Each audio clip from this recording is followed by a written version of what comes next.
On se doit aujourd'hui de préserver la planète et chacun doit y aller de ses actions. On a tous conscience qu'on ne peut pas continuer à fonctionner comme on fonctionne jusqu'à présent. Même si on arrive à mettre en place, on voit bien à quel point c'est pas simple, un certain nombre de solutions, elles arrivent quasiment trop tard par rapport aux changements climatiques en particulier qui sont déjà amorcés. Donc pour moi, c'est pas on va laisser un monde durable à nos enfants, on est à l'urgence, on est déjà au mur.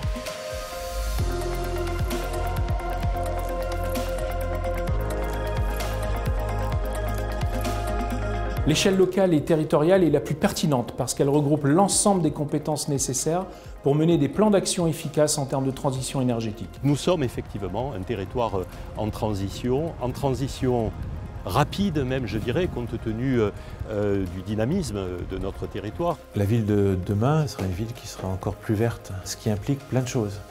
Plein de choses dans l'économie d'énergie, plein de choses aussi dans la transformation vers des énergies renouvelables. Notre souhait, c'est plutôt d'utiliser les forces dont on dispose pour les encourager encore plus et les transformer notamment en mettant à profit de nouvelles technologies. Ces problématiques-là sont intrinsèquement liées à la qualité de vie que peut refléter un territoire et on sait bien que la qualité de vie, au sens très large du terme, est un élément essentiel de notre activité. Cette région, c'est celle qui se réchauffe le plus de France. L'été est une période qui va devenir pénible si on ne s'organise pas. Ici, on a cette situation de sensibilisation due à ces submersions. Vous savez, notre ville, si la mer elle monte de 3 mètres, il n'y a plus de ville à La Rochelle.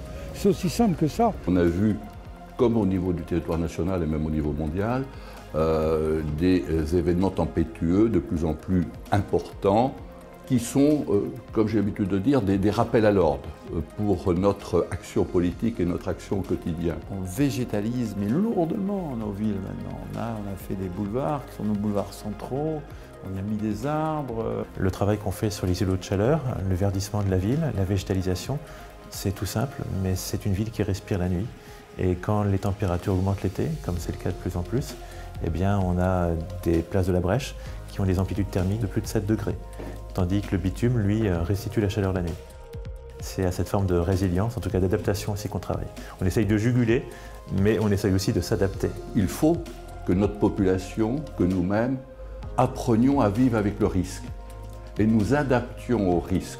Plutôt que de construire contre, il faut apprendre à vivre avec. Sur le long terme, moi je pense que c'est la baisse de la place de la voiture, c'est une évidence. Le développement des pistes cyclables protégées, le développement des transports collectifs avec la métropole, ça fait partie évidemment de nos objectifs. Et du coup, moins de pollution, plus de sérénité, la ville plus calme, plus agréable.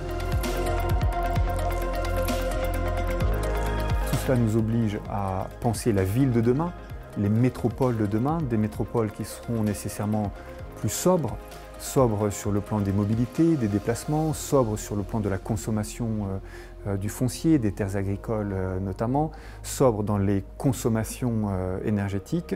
Et le terme sobriété, il doit se rapprocher du terme efficacité.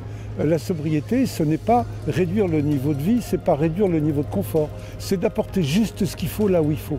Et ce mot sobriété, il balaye le gaspillage alimentaire. Et c'est vrai sur le plan énergétique aussi. Surchauffer ne sert à rien. C'est vrai sur les mobilités. Donc c'est un terme qui est extrêmement englobant. Cette affaire de la transition écologique, d'abord elle doit être solidaire et elle doit évidemment modifier progressivement notre mode de vie, nos modes de production dans l'économie et en général nos comportements. Je trouve que c'est un challenge et un défi extraordinaire que nous ayons à nous projeter dans l'avenir et à inventer la ville du futur, c'est passionnant.